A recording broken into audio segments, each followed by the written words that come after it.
everybody. My name is Paul Eston Jr., a.k.a. Boy Green. I'm the New York Jets digital reporter for Heavy.com. Welcome to my YouTube channel, youtube.com/BoyGreen25. We're streaming live, of course, on my YouTube channel, but if you guys are watching on YouTube and not on the Heavy article, make sure you do so in the YouTube description down below. That's how you can get in on all the fun questions, commentary, you name it. We'll be exclusively answering questions and comments from the Heavy.com article that is in the description down below on YouTube. And of course, let's welcome in my partner, my opponent in the red corner coming in. It's Emily Bix, who covers the Buffalo Bills for HeavyGashdarn.com. Emily, thanks for jumping in on this. It's my pleasure to be here with you. I'm excited.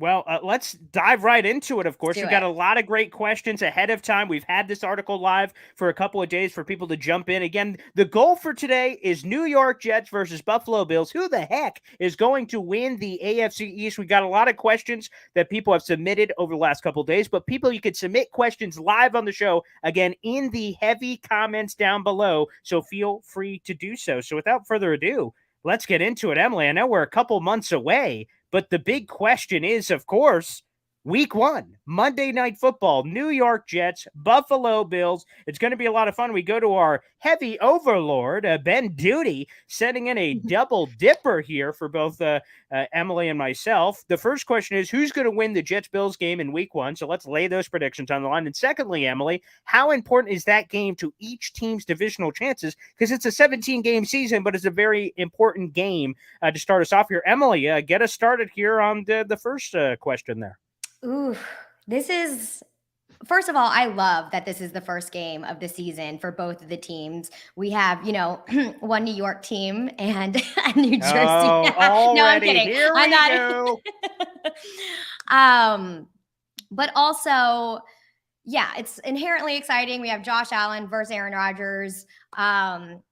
Last year, they played twice. Jets won one, Bills won one, and they each won the one that they held at home. So this one's in the Meadowlands, so you guys have home field advantage.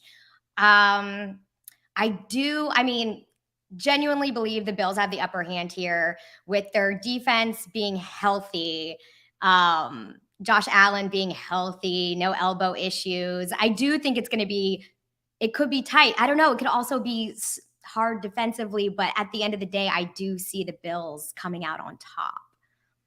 Okay, Emily, that's all right. It's okay to have a wrong answer right off the bat. There's no issue with that whatsoever. Of course, the New York Jets are going to win this gosh darn game. Monday Night Football at home, all the hype and buildup of Aaron Rodgers' first game in a New York Jets uniform. I mean, come on. The energy is going to be palpable at MetLife Stadium when the Jets and Bills are squaring off for this AFC East matchup. I think it's going to be fun. And Emily, you mentioned it right off the top. I think it's going to be wildly entertaining, and for good reason. These are two teams. Here, let's just put it in this sense. Look at the title. Everyone who's watching, look at the headline of this video. 2023 AFC East live divisional debate. The fact that we're having this and people aren't just laughing speaks to it. The Bills have won 3 divisional titles in a row. They are the prohibitive favorite. The Vegas odds even say that in our article that we have right here. Like, they're the favorites, but the fact that this is a question that even Emily, you're like, well, let's talk about it. Let's debate about it. It just goes to show what the Jets have done, and maybe even the Dolphins or Patriots, LOL, have potentially done to even make this potentially a conversation. So I think it's going to be close. I don't expect a blowout on either side. That would surprise me, quite frankly. But I do believe the Jets will walk away with this one in Week 1. But let's go to the second part of that question, which is kind of interesting because on one sense, I read that part of the question go, well, that's stupid. It's a 17-game season. Who cares whether they win or lose, because it's such a long season that just because the Bills win Week 1 doesn't mean they'll win the division, or vice versa, the Jets. But at the same time, it feels like such an important game if these two teams believe they're going to be competing at the end and having all these different things. The tiebreaker could be important when it comes down to this. I think it will be wildly important. But to your point, it's the Jets are at home, so if they win, the Bills are like, okay, we just got to win at home and we've evened it up. But I do think that this could set the tone, because I can only imagine the sports talk radio in New York, if the Jets lose to the Bills the next day, the season is over, oh, hell's breaking loose. Like, I think people could overly react to this, but I do think it's critically important. It will be a huge overreaction Tuesday of is Aaron Rodgers still elite at age 39? Or, how many interceptions did Josh Allen throw? Like, what's going on? And then, with who's going to be the backup wide receiver to Stefon Diggs? Like, there's so many things we don't know. I think hugely because training camp hasn't started yet. So it's hard to predict exactly who's going to be in the starting lineup and all those things. But it's got to be a great show, like, yeah, I don't know. Yeah. I can't, I know who I do want to throw this in because you mentioned it at the beginning of your answer at the beginning that one of the things is this healthy Bills defense coming in. We go to another question here from Italy Jet. Thank you everybody for the questions, by the way, and continue to submit them live on the heavy.com article link. We'll be exclusively answering questions and comments from that. Italy Jet has a question for you, Emily, about Von Miller bouncing back for the Bills this year and after a season-ending injury last year. And Emily, before you answer this, I just have to say, I need some truth here. I heard Von Miller recently this offseason said, hey, everybody, I'm shooting for week 1, baby. And we're like, oh, wow. Okay, that'd be impressive. But he's like, at worst, I'll be there by week 6 for sure. And I went, huh? What does that even mean, man? Week 1 to week? That's a pretty big gap. Like, what happened here? Give us the truth, Emily. So I would say Von Miller is the most optimistic player like maybe in the NFL. He wants to be back week 1, but he also in that exact same quote said, the final decision is not up to me. It's up to the trainers. It's up to the team. And the Bills are famously just very conservative with bringing players back. And he's 34, not 24. So I think it would be in the team's best interest to wait. I would be shocked if he is back week 1. I think they're going to wait. And they signed Leonard Floyd. So it's if they put him up there with Greg Rousseau, like that's great. I think that gives them like at least some berth to wait to bring Miller back, especially in the back half of the season when they really need him. Like, when has the defense fallen apart for the Bills? In the playoffs. We need 100% healthy Von Miller in the playoffs, not week 1. So there shouldn't be any rush for him to start right away. I do think he can make a comeback. Like, this guy's a freak of nature. We're not talking about your average edge rusher. This guy's a future Hall of Famer, probably the first year he's eligible and unanimously voted. And you can already see like his workout videos, like that guy's thighs are huge. Like, he is going to come back strong and he's going to be good. And it might take a few weeks for him to get back to like Pro Bowl Von Miller, but I think even him at 70% is better than half the other edge rushers out there. So I just have to say, which apparently they can, and apparently you're like, well, of course the Bills are going to beat the Jets, and they don't even need Von Miller to do it. I'm like, whoa, Emily, bringing a little bit of the sizzle, a little bit of the juice to this show. Apparently, it's absolutely, disgusting, quite frankly. But nonetheless, we're on the defensive thing, so let's keep going here with a couple more Bills questions on the defense, and we could dive into some other areas. Daniel Hahn, who's the co-host of the Two Bills in a Pod podcast, thanks for sending in this one. His question is about Jets' concerns with Sean McDermott as a Bills defensive play caller, and he talked about some of the history with Sean McDermott. But I kind of want to use Daniel Hahn's question to ask something that as soon as we decided this debate was going to happen, Emily, the one thing I wanted to find out was something that Bills people have been beating over my head with a brick. I was going to say a table, but I felt like that was too low-hanging fruit. They were trying to beat me with the brick, saying, Paul, the reason why the Bills are the kings around here is continuity. They pointed to this coaching staff that has remained together for years, but last year, Brian Dable leaves. This year, Leslie Frazier is kidnapped in some minivan and he's disappeared and then randomly appears at a coaching summit. I'm like, is that the guy on the side of the milk cartons? Who is that guy? So, like, I don't even know what's going on here, but it feels like such a big piece that not enough people are talking about because the Bills defense has been really good. Now, all of a sudden, Sean McDermott's like, yeah, I'll handle it. And Bills people are like, yep, he's handling it. Like, whoa, it feels like a bigger deal than people are making it out to be.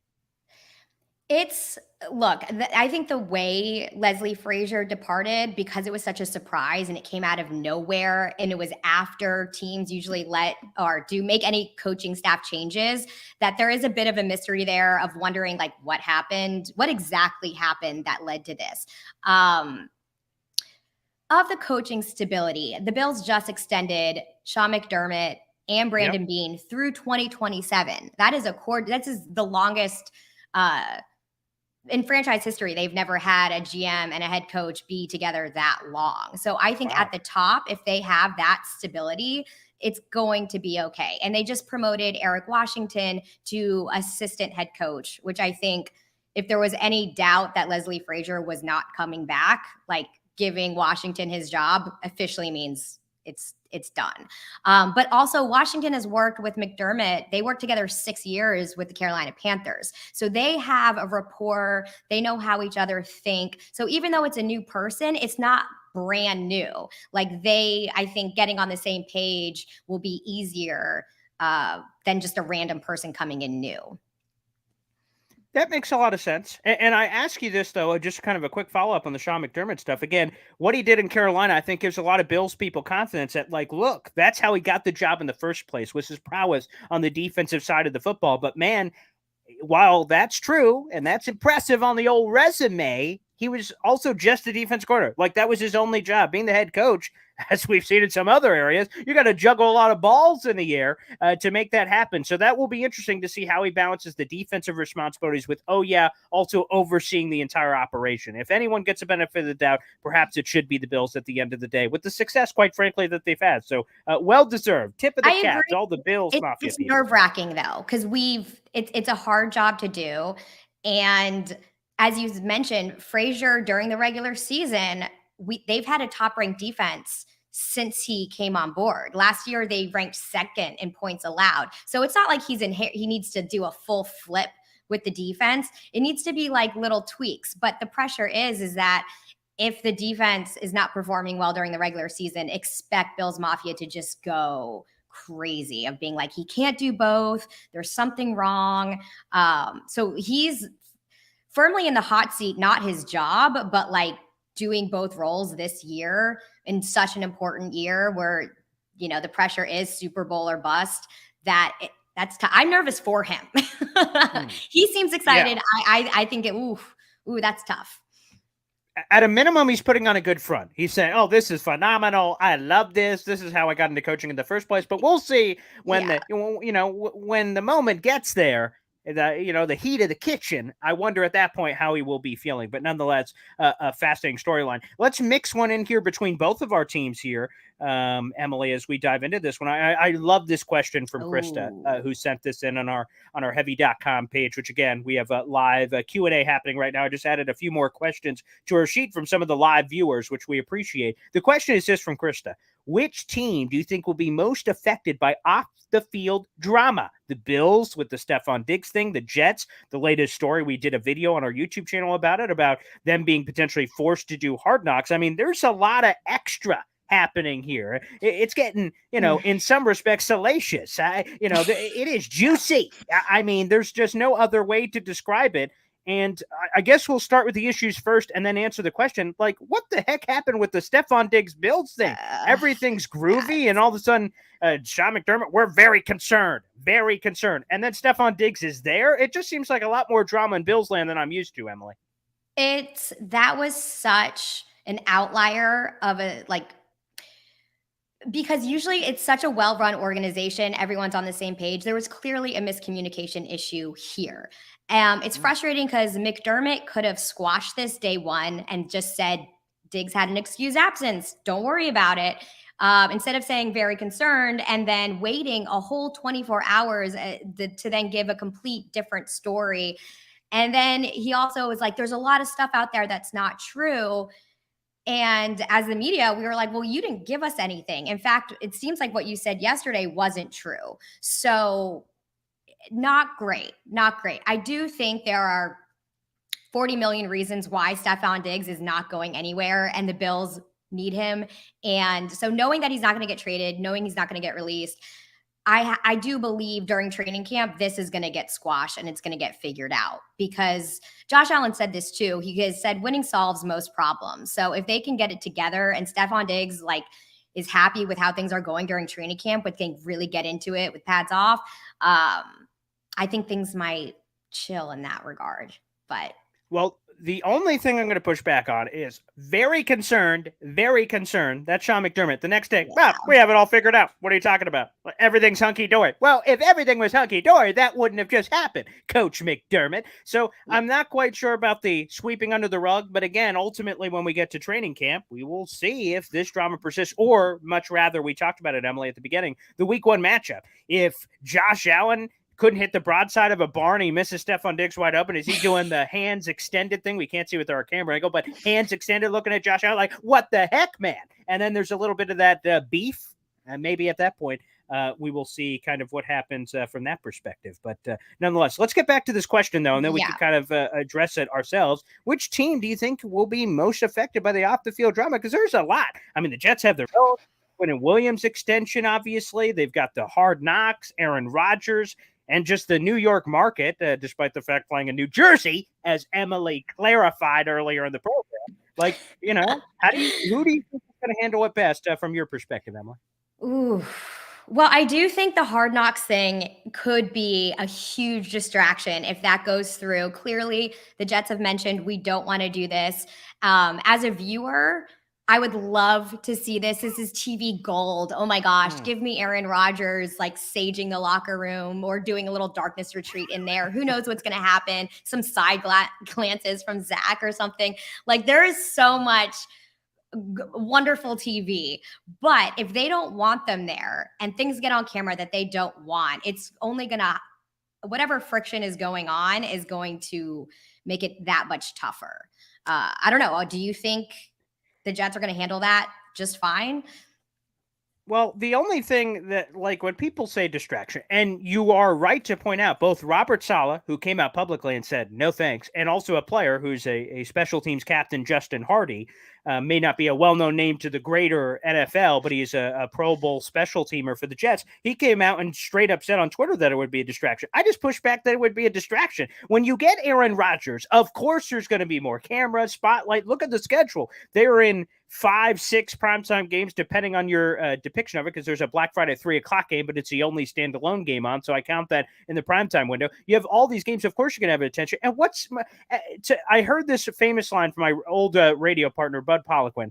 Water buckets in the ocean. At a certain point, isn't that what an extra camera is? Is 50 cameras, that's okay. 51, whoa, 51 cameras. Now that just crosses the line. Like that to me seems ridiculous. If that is the thing that's going to quote unquote distract you, then maybe you didn't deserve to be in the position in the first place. So who do I think will handle it better? I think the Bills are constructed to handle it better because this Stefon Diggs little snafu with Sean McDermott, that's really, in my outside Bills land opinion, the first time I've ever really heard him deal with this real level of adversity. Obviously, last year they were dealt with all kinds of adversity. The Damar Hamlin situation, which was scary, and Bills-Bengals in the middle of that game, and going through everything that they went through. But it just felt like in terms of like drama inside the locker room from the outside, that seemed to be the biggest one, and we'll see how he handles it. So they're probably constructed better from it. There's a lot of new pieces here with the Jets, but I'll be intrigued from that perspective. I don't think, though, that the Hard Knocks thing is going to throw the Jets off kilter. I am not. I'm not sinking my teeth into that one. I'm not biting that apple that seems to be hanging out there, Emily. I'm not quite going there. Not quite going there with that. All right, let's dive into some more questions here, guys. Again, you guys can continue to send those in. Let's go to this one from Jessica Kidd. Jessica Kidd sending this one in. Which team has the upper hand when it comes to the difficulty level of their schedule? Obviously, both being in the AFC East, they have a lot of similar opponents, obviously. Only some of the placements are different for first place teams playing other first place teams. So there's a slight alteration to these difficulty. But both of them, Jets and Bills, are in the upper tier of the league from a difficulty perspective. Which team has the upper hand here, Emily? I believe the Jets do in this situation. Nice. The Bills' schedule is hard. I think Pro Football Focus has them as the fourth toughest schedule. Number one is the Patriots. Yeah, it's tough when your division is so good because we got to play each other twice, and that makes it that much harder. There's no like throwaway games in the division except for maybe the Patriots. But the Bills have to travel to London in week 5, and they're playing against the Jaguars. The Jaguars are already going to be there for a week, so they're going to be adjusted to the time zone. way better than the Bills. And then they come back 2 weeks later. No. In week 9, then they have to go back to Cincinnati and play the Bengals, which for obvious reasons is going to be very emotional and a very difficult road game to win. And then 2 weeks later, we play the Jets again, which is obviously going to be difficult. And then the Eagles before their bye.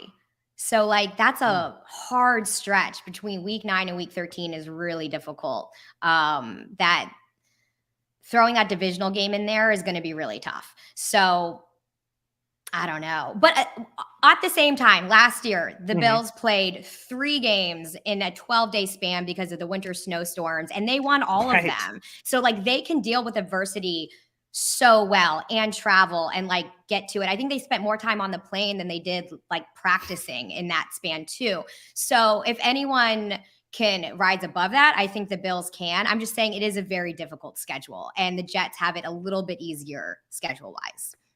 Yeah, I will say for the Jets, trying to look at this as unbiased as possible, the beginning of their schedule is incredibly difficult. In the first 6 weeks, let's quickly go through them. We talked about, obviously, week 1 at home against the Buffalo Bills. That's a tough one. Week 2 at Dallas. I'll be at that game. Looking forward to being at AT&T Stadium for the very first time against America's team, the Dallas Cowboys, on what will be a short week. So that's difficult. Week 3 at home against the New England Patriots. We'll get into the New England Patriots in a second. We just got a live question in here that I want us, Emily, to work together to laugh at. We'll get to that in just a second. But so week 3 at home against New England Patriots, for the New York Jets. Week 4, they're on Sunday Night Football for the first time in over a decade against the Kansas City Chiefs at home against that Chiefs team, which again is going to be incredibly difficult. The Chiefs, of course, are the defending Super Bowl champions. Week 5, they go on the road to play the Denver Broncos, and then week 6, they come back home to play the Philadelphia Eagles. So they would play 2 of the Super Bowl representatives from this past year's Super Bowl in a span of 3 weeks, and then the Jets have a bye week in week 7. So early, it's difficult for the Jets. So probably the Jets mindset, I don't know if this is their actual mindset in the building, but it's a fan mindset looking at it. If you survive that hard, difficult stretch, then if you get to the back half of the season, flip the cap backward and let's roll, baby. That's the perception from Jet fans in terms of that difficulty of the schedule. If you could get past that, we could get crazy. But if you struggle mightily during that, that's all of a sudden where you're in a hole early. We saw Aaron Rodgers in a hole early last year and then kind of bouncing back through that. So it will be fascinating from that perspective. I brought up the New England Patriots, so let's bring it up. We got Chris Licata here. Licata. Let's bring this up. Chris Licata, a live question coming in, which, by the way, guys, live questions. This just got sent in minutes ago during the show, so feel free. Chris Licata asked, major injuries aside, do you consider what should be an improved Patriots team a sleeper threat to the Jets or Bills' chances to climb the AFC East? I just have to say, Emily, I've been thinking about this meticulously and methodically just to say, no, Chris Licata. The New England Patriots are no sleeper threat. They're a dead threat. There is no pulse. The New England Patriots are destined to finish in last place. They are a absolute joke. They've got the defense of Bill Belichick. I guess they improved at offensive coordinator by default. I mean, you had Joe Judge and Matt Patricia playing patty cake in the play calling room. I have no idea. So sure, you brought Bill O'Brien in, who knows how to do the job, but like he's no magician. He's not going to be able to wave his magic wand and turn this thing into a competent unit. Now, this is going to be a freaking 5, 6, 7 win team. They are absolutely not a threat to the Jets or Bills or even the Dolphins, who we haven't mentioned yet as a threat. What say you, Emily? I think, yeah. I mean, after years and years of like the Tom Brady area of the Patriots just dominating, it's like so sweet to be just, it's almost irrelevant. It's not, I mean, they're not irrelevant. They can definitely pull an upset if you go in unprepared, which that you could say that about any game though.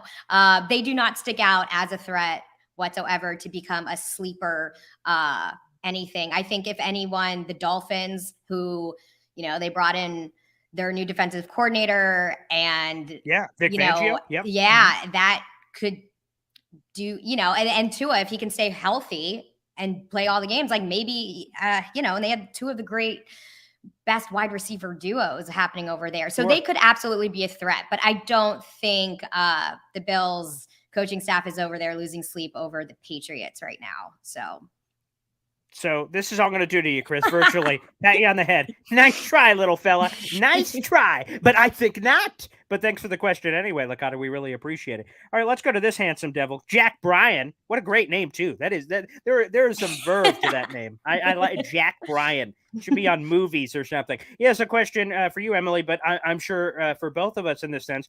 What do you think is the team's biggest weakness? And I would assume both for Buffalo Bills and New York Jets. Give us the Bills' perspective. I'll give you the Jets' perspective on what I believe the weaknesses are on this team from the outside looking in. Give us the Bills first. What I think the Bills' biggest weakness is? Yeah. What do you think the Bills' biggest weaknesses are in your mind? The offensive line.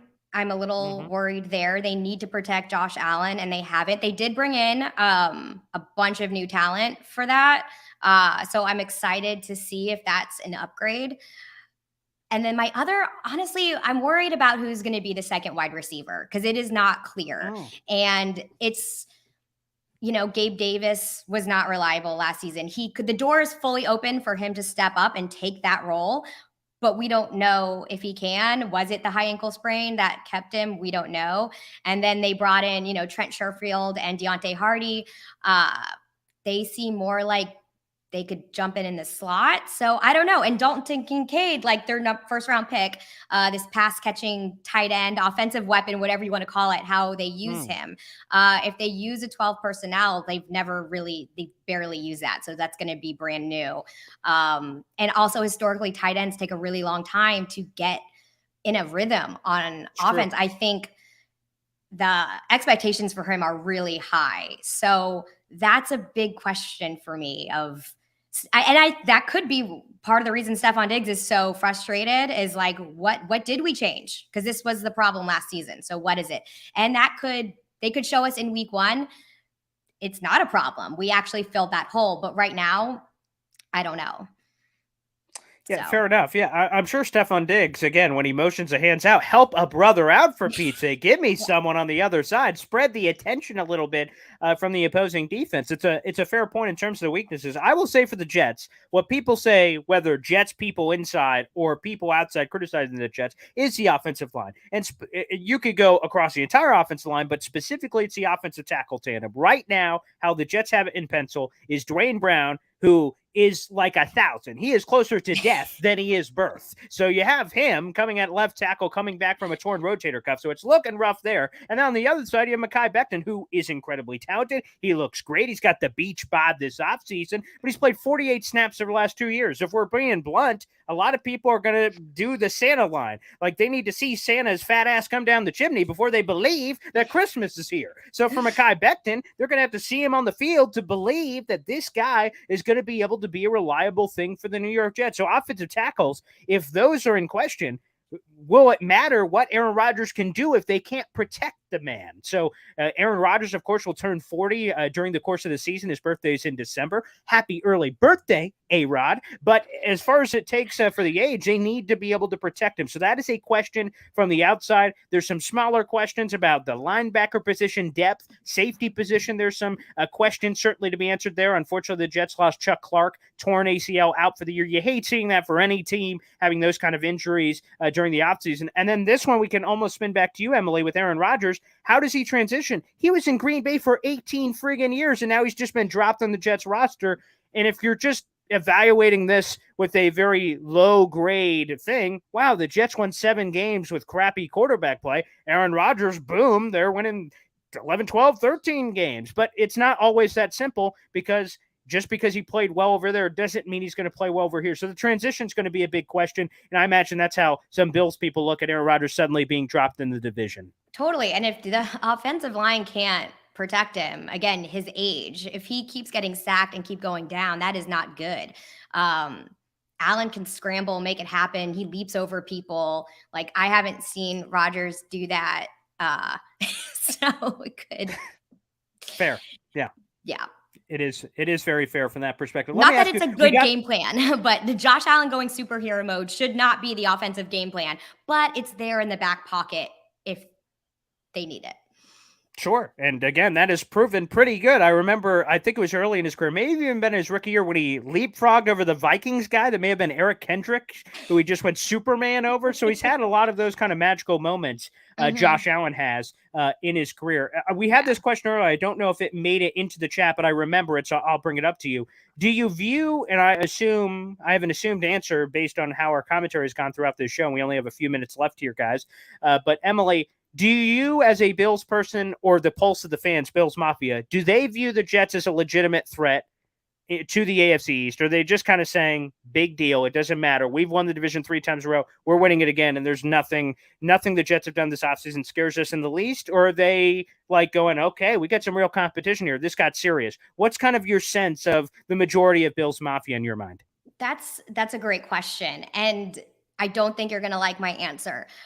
Because the most of the rhetoric going on within Bills Mafia is not worrying about the other people in our division right now. It is still Chiefs, Bengals. How do we get past them in the playoffs?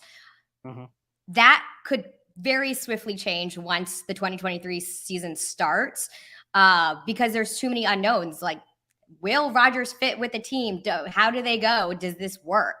Right now, I think it's in the back of their mind, but really it's Bengals, Chiefs. Those are the two things because they've broken our hearts. So that focus of how do we get past them and knowing that we would if we have to go to the playoffs is kind of, I think thinking about Bills, Jets may not come into play until leading up to week 1. Well, I got a spoiler alert for you, Emily. I know you're going to Bengals Chiefs. Oh boy, that's the focus right now. I will just tell you, spoiler alert: the Jets are the team that the Bills should be keeping a little bit of that eye on. That's all I'm saying. At the end of the day, I ultimately believe that's where the Bills' focus should be. But that's fine. We'll be laying in the weeds, sneaking up, lurking, and then you guys can like love to talk about us in the wild. Yeah, that's right. Yeah, a little bit of that. Well, of course, Emily, this has been phenomenal to chat with each other. So we have to end it, of course, with the pressing question. We had a lot of great commentary from the fans, which is amazing. We'll be doing this in the future. So your answer could be the same that it was before the program, Emily. It could be a little bit different now. I think I have a sense based on that last question where this is going to lean. But who is going to win the AFC East and why in your mind as we wrap up the show here? Oh, I think 4th title's in our future, and that's it. I think it's, is there more to that? It's more like a yes or no question. Yes, I think the AFC East title's ours. I appreciate it. I will say this, and this is kind of weird to say. For those who don't know, the Jets haven't won the AFC East since 2002. And I even have another stat that since I think it's 1998, I think I have the year right, every other team in the division has won it at least twice, and the Jets still only once, because the other time the Jets won it besides 2002, I believe, was 97 off the top of my head. So, other people have been winning it. So that means if someone would have had a baby the moment after the Jets won the AFC East, they would be legally old enough to drink right now. They would be 21 years of age, which, by the way, is absolutely grotesque. It's sick. So my thing is, we're long overdue, baby. That's some people go, oh, wow, we haven't done it in forever. I say, well, we haven't done it forever. That means we're due, baby. The world spins around. That's how I see it, Emily. So, of course, the Jets are going to win it, and which would be great because, of course, as you know, winning it 3 times in a row, me not remembering it since I was 10 years old, is that it gives you a home playoff game, which gives you obviously a much easier path in the playoffs to try to make a run and make things happen. I feel like this is such a secret sauce to whether it's the Bills or Jets' success to get a home playoff game in what would be Bills Mafia going crazy as we've seen in the playoffs before, or for the Jets for the first time ever in this new stadium and in over 21 years, potentially going to the playoffs could make the difference of maybe making a run. It's all matchups. It's all momentum at the right time, but I think it is going to be special. And the fact that this has been a healthy and hearty debate, Emily, is beautiful because this is great to have these kind of conversations. It's exciting. It's fun to have such a stacked division and to have looking forward to these multiple great games and in prime time, which is a testament to both franchises moving up.